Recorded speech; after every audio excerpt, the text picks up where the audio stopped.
guys, we are here with Cora this afternoon. We are back at Riverwalk. We're here again. This was a really great place for her to practice yesterday. There was bikes, there was dogs, there's runners, there's just new scents in general. We get to go for a little bit of a hike. There's a nice pathway where we can do lots of turns and direction changes and pace changes and everything. As I stated in the video yesterday, and you saw, she was still having a little bit of an issue with conditioning as far as the transitional goes with it on her muzzle. So today I gave her a shot and told her that if she was a good girl and she could do it without the transitional and just using the slip lead, that she didn't have to use it. And she has been doing fantastic. So this is going to make it a whole lot easier. That was really the only issue she was having as far as the slip lead goes, is just getting annoyed with it on her face. So now that she really understands the point of pressure and release and walking on a loose slip lead, it's going to make things a whole lot easier for you. So as you can see, this is a nice normal walk that you should be able to take with her. So what I really wanted to go over in this video was speed. The speed of how fast you walk and when you stop your dog and basically do corrections, okay? So a lot of times people don't really know when they should be stopping their dog. You need to tell your dog as soon as they pass the line of leading, okay? So the reason we say heel, well, I don't know specifically, the reason I say it is because I want my dog's nose to be about at my heel, okay? So they should just be slightly behind me enough that I can see them. We have a loose leash, but she's far enough behind that I could make a turn and not bump into her, right? So right there, that was a great indicator that she's too far ahead. So there's a few ways you can really figure this out, if she's too far ahead or not. We have some distraction coming up, so that's why I keep changing directions. But we're going to kind of change topics anyway, since there's a distraction coming up, and we'll go back to speed and all of that. When distractions pass by, you have two options. You have a dog that can either just sit and let the distraction go by.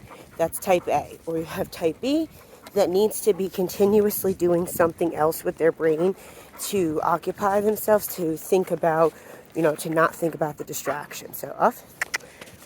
And I'm going to do this real quick. Hang on.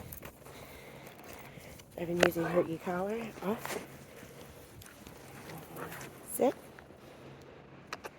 Okay, so we had one distraction. Good girl. Okay, so no pressure. Set her sit. Good girl. Cora. Okay, so Cora. Good girl. Good job. Okay, so that was perfect. So I distracted her right as the distraction was coming up. I was able to just give her one vibrate on her e-collar just to let her know, hey, you got to pay attention right now. Don't focus on that. Look at me. And then I put her in a sit, which gave her something else to think about.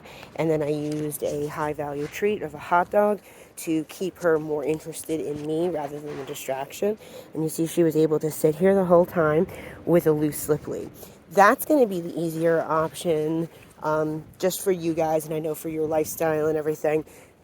Otherwise, what I would typically tell you to do too is lots of pace changes, direction changes, kind of go in zigzag patterns and make these weird left and right quick turns and sit, okay, heel, okay, sit, good girl. Right, so I'll kind of demonstrate that.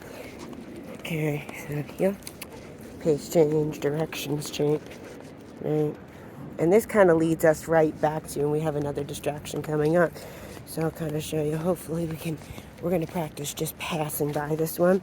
So normally what I would do is I would want to be on the other side of her right now, and I would want to be on that side of the road, but it didn't work out that way. That way I'm in between her and the distraction, but that's okay. I just gave us as much space as I could, and anytime she turns her head, to kind of look, good girl, sit. Good girl, Cora. Excellent. So right there, if I had just let her do whatever she wanted to, she would have pulled and barked at those people. Okay? Instead, I gave her directions and I told her what I want her to do instead of that. And I was just, not forceful about it, but I just made myself clear. Yeah, having her focus on you, again, is a huge part of this. Good girl. Back to what I was saying, though, as far as pace and going your speed. So if you're doing, you have your traffic light, okay? So you have red light. Let's demonstrate them.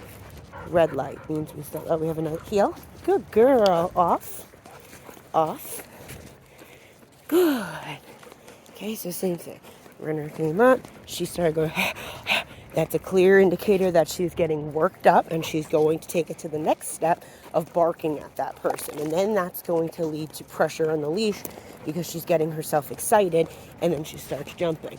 So if we notice the runner beforehand, which I didn't, I can proactively start getting her prepared that this is going to pass by and I'm going to need to keep her focusing on me.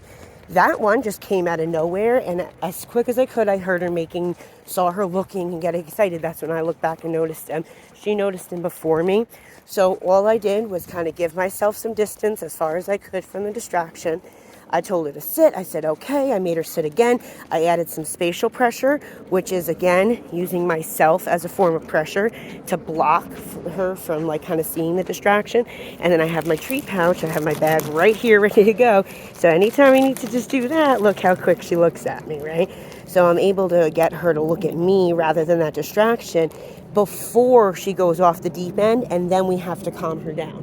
It's always easier to stop a reaction from starting than it is to calm them down once they've gone off the deep end, okay? So trying to catch things before they happen is key. And that kind of leads me back to almost the same idea as this, right? So when you are doing red light, yellow light, and green light, okay? Red light, yellow light, green light. So when you do a red light, if you're walking with her and her nose is even just right here when we're walking, she's leading the walk right here. It doesn't matter if it's right here. She's leading the walk right there, okay? She is in front of me. If it was a race, she would win, right? So we have to make sure she stays just slightly behind you. Even though you have a nice loose leash and you feel like, oh, we're healing nicely together, just because there's a loose leash, that doesn't mean that she's paying attention to you. That means she's going your pace, which for most people is normal. If you walk fast and you allow your dog to pull through pressure rather than planting your feet and stopping when they pull, you're telling them that that's what's acceptable. You pull, I move forward. It's like a sled dog, that's what they do. So when she's moving ahead of me, you have to be able to make a clean left turn. So right there, if I turn and she didn't notice, she would have gotten bumped into. She kind of noticed there because I went slow and I made it obvious, right? If I turn, she's right here, and I turn. See, I bumped her just a little bit that time, but the more you bump her, the more she's going to realize, I got to pay attention, right? It's making it really obvious. Now I have no pressure. I hold my slip lead on the tips of my fingers, just on the curve, and that allows me to just do pops. So we have a distraction coming up. That's why she got a little excited there. So again, just making it off, right? Off means that's not appropriate. We're going to do direction changes again. Heel. Good. Heel. Excellent. I'm going to have my e-collar ready if I need to get her attention. Good. Cora, sit. Good girl. Stay. Excellent. Good job, Cora. Good girl. Very great. So yesterday she was all about barking and jumping and everything, but she is doing much better today. Okay, so one last thing I really wanted to show too is when you're doing red lights, okay? So a good way for you to know, how do I know if she's too far ahead of me? One, if you're asking yourself that question, that means she's too far ahead. She should never be even the slightest bit ahead of you. And if you think she is, then she is. If you don't feel like you are 100% controlling your dog, you're not. Okay, so you have to find how you get her to respect you. And that's going to be with stop, pop, and change directions. Okay, so when we stop, how do you know she's too far ahead? If you're asking yourself that, 1, 2, heel, is if you stop, I stop and I apply pressure. Okay, so we have another distraction, so let's do this first. Okay, so I can't really explain while we're trying to keep our dog focused on us. That's the challenging part of filming. Okay, but again, I'm not choking up on my leash because something's happening. Okay, it's all right. You're allowed. You can still have a loose leash and just use little pressure. You're the one that's applying all the pressure, not her. Heel. So right there, if I closed my fist, then it would have been way too much pressure. Cora, sit. Good girl. Heel. Okay, now I'm going to turn this way. Heel. Good. So now that's practicing passing rather than needing to stop every single time a person or something comes up. But this is part of the training process. This is teaching her that there is another way to do things. It's not just, you're not just going to get to the end result without doing the work to get her there. And it doesn't just happen with me. Okay, so I build the foundation, but you can't just live on a foundation. You have to live in a house. So the house is built on mutual respect, where she respects what you're asking her to do, and you respect her because she listens to you, and you can give her, a lot more freedom because you can trust her. Trust shouldn't just be given, or give her all the trust in the world and then keep taking it away when she messes up, right? You have to be a guide for your dog. You have to be the one that shows them what you want them to do and what your idea of a perfect dog is, by showing them using body language and leash pressure, and that, not just using our spoken language that she doesn't understand. Okay, so again, if we stop and she winds up ahead of me, then that means she was too far. Okay, so if I try and start moving ahead and I say heel right from here, she's going to start moving and she's immediately going to take the lead. As soon as we start moving, she's not going to fall behind, right? She's going to move forward. So before she's allowed to get up, and I'm going to be ready for her to pop up because I'm moving, she's going to think, oh, good, so she's getting used to it now. She understands I'm not supposed to get up yet. More distractions. But see, now I'm already ahead. So right now, if I start moving, isn't she just going to go towards the distraction, or is she going to follow me as a handler? She's going to go towards the distraction, So what do I need to do? Same thing I've been doing. Now this is the ideal side of the street, and I'm just going to keep my side of the street because you want to be in between her and the distraction. So now when they come up, they're going to be on this side, and I have a way to get between her rather than if she has to face it head on going the other way. Okay, so again, just a little far ahead. Now we have a loose leash, but she's just a little far ahead. So she's not following my lead, she's following my pace, but not my lead. Okay. More distractions. Okay, so I'm gonna cut over. Excuse me. We're just gonna go over here since there's a couple distractions. Okay, good girl. Okay, so now I'm just giving her some freedom off. Okay, so we have some going by, and I'm just gonna give her some freedom over here. Good girl. Off. Okay, loose leash. So we have all sorts of distractions going on. We got bikes coming up. Cora, good girl. Okay, so we got bikes are a big one for her yesterday.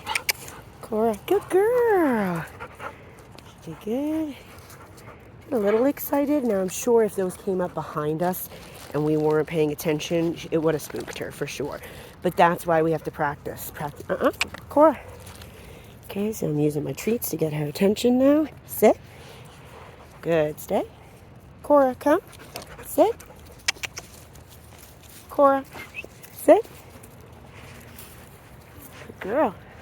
Stay. Good girl. Yep. Okay, since there's such a big crowd of people. Okay, now again, loose leash. Just because, so look, if I heat my fingers properly like this, she's not going to pull. If I close my hands, she is going to pull. Okay, so if you don't want her in this perfect heel, right, release that pressure. Okay, you can move a little bit with her if you're giving her freedom right now to sniff and have free time, then that's okay. She's allowed to have dog time. Ooh, gross. But if you're in a nice heel, it should always be loose. Okay, so when we're in a free mode, I like to do what I call the lawnmower, where she gets to the end and I pop and release. Okay, so it's a quick, no, you don't get to go that far, turn or come back towards me. Right, good girl. Now if I say, Cora, I'm also going to adjust this because it's down too low. There we go. Okay, heel.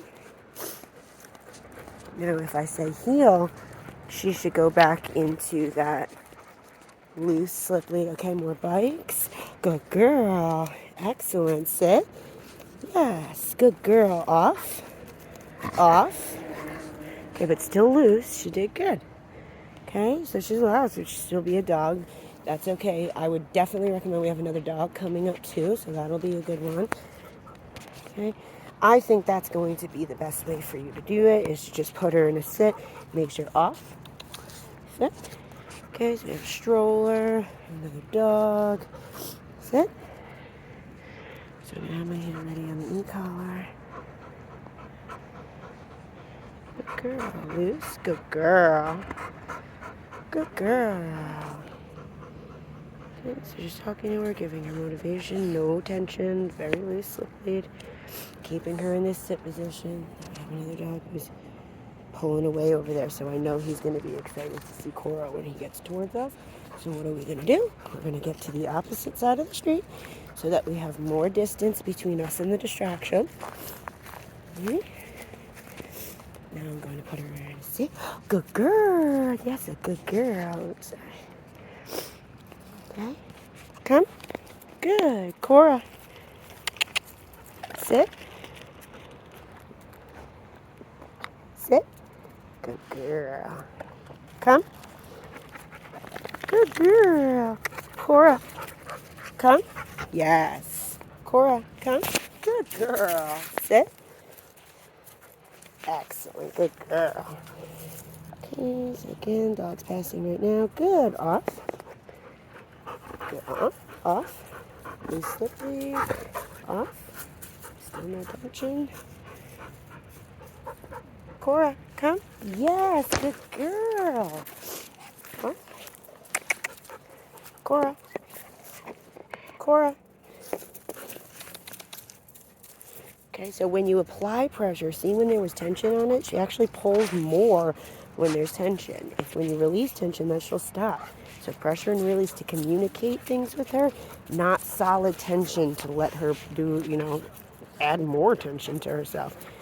Quite literally, too. Cora, sit. Good girl. Stay.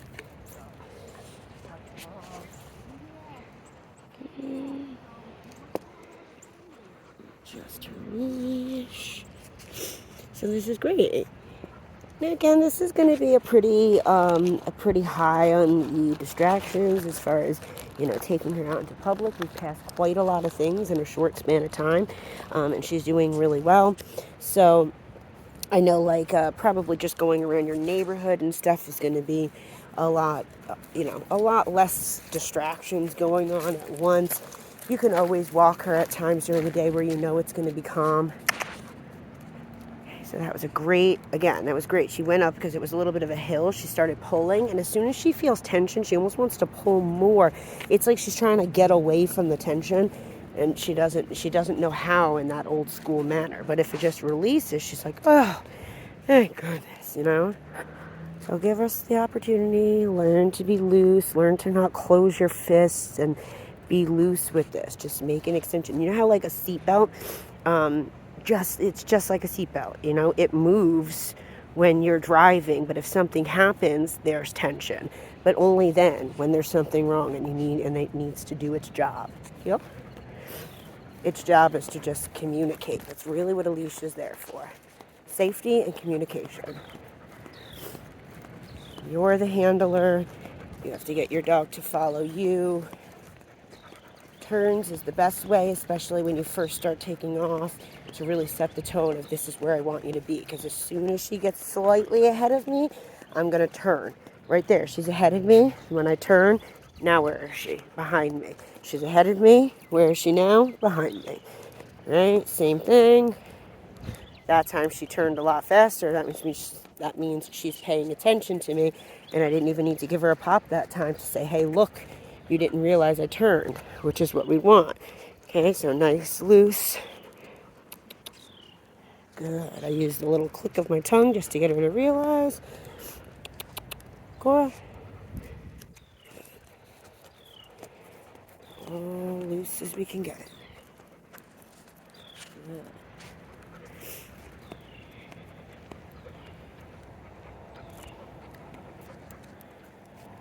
Now, going really slow is harder for a dog. Let me she's getting off. Oh, there we go. Going really slow is harder for a dog because especially a dog like her whose pace is go, go, go.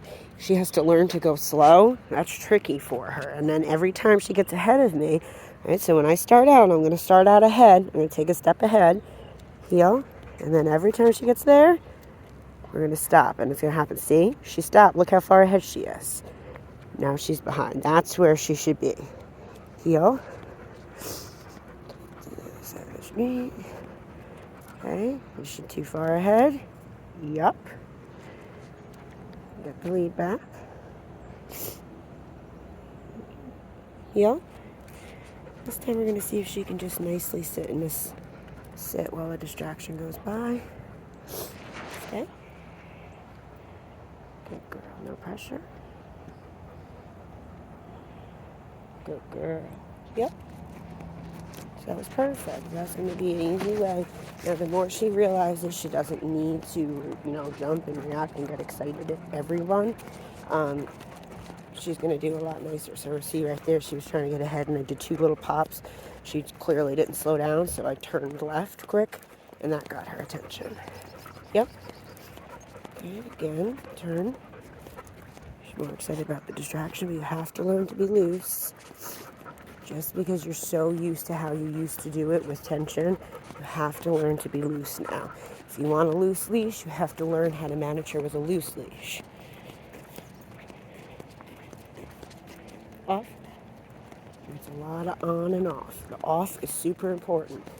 Pressure and release doesn't matter if there is no release. So she's doing really good. She's making progress every day. Every time we go out, she just gets a little bit better. Like I said, I'm glad she's able to do all of this today. I think she did better today without the transitional than she did with it yesterday. So that's great. Again, did 2 little pops. She didn't listen to either one of those pops. She kept going her pace. So then I need to get to a full calm down. If I've said slow down, or pay attention, she doesn't, then you have to, okay, then calm down. Right? Heel. Loose. Right there. As soon as she takes the lead, I'm going to stop. Take it back. Okay, just distractions again. Good girl. Right there, she's in the lead. So she tried to get up, and as soon as she did, the pressure turned on as soon as her butt lifted off the ground, right? So right there. So you should be able, this is a really great thing to practice, right? Keeping her in a sit while you just do this. This is teaching her, just because I'm moving doesn't mean you get to go, right? I didn't give you that direction. I asked you to sit right now. I asked you to be in a calm state. So we're just moving around. And as soon as she tries to get up, right? So even me as a handler and as a trainer, as a professional, I know that as soon as she dips her head, see how she dipped her head a little bit? That's her kind of starting to think about the process of, I'm going to get up. So at that point, that's when I do something like a little pop or a, spatial pressure where I kind of block her from, change that thought process, right? See how she dipped her head and I moved in front of her and she put it back up. She was, oh, yeah, okay, we're sitting right now. And then she shouldn't get to move again until we say either H-E-E-L or those 2 letters, okay. Cora. Now before I start moving, I'm going to get her attention. Cora, she can't follow me if she's not paying attention to me, right? Cora, Cora, yep. Zigzag. I use myself, so she's way ahead of me. How do I slow her down? Not pressure, okay? Pops, turns. Cora, her name, Cora. Okay, so this is what you'll see a lot of times where people are kind of like, I'm not sure what to do. Cora, sit.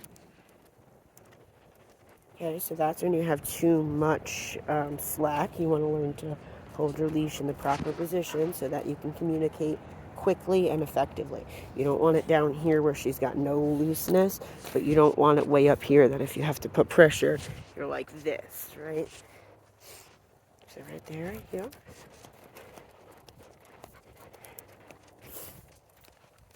Sometimes I even suggest putting like a piece of tape or something like that on your leash so that you can kind of remember your right position, because it makes it so much easier and so much more comfortable when you find the right position of where you need to hold the leash to communicate really at the right time. Timing is everything. If you stop behaviors before they progress, you'll have a lot easier time telling her, no, don't go slightly ahead of me, then no, don't be pulling me and, almost knocking me over and jumping at that dog, right? You've seen we can stop her before that starts. All right, so there you have it. I hope that helps. She is coming towards the end of her program. This is, I think, is coming up on week 3 in just a few days. So, yeah, she'll be heading home before too long. I'm really proud of all the work she's done. I know her parents were having a tough time being able to even just take her for a walk. And now they even have a boxer puppy in the mix as well. So Cora's going to have a new little brother when she heads home, which is great because I'm sure they both need a friend to kind of wear them out. She's a super fun player, so I know they'll have a great time together. Anyway, if you have any questions, let me know. If anybody else needs help with their dogs, give us a call today. We would be happy to get your dog working nicely like we have with Cora. Have a good day, everybody. Bye.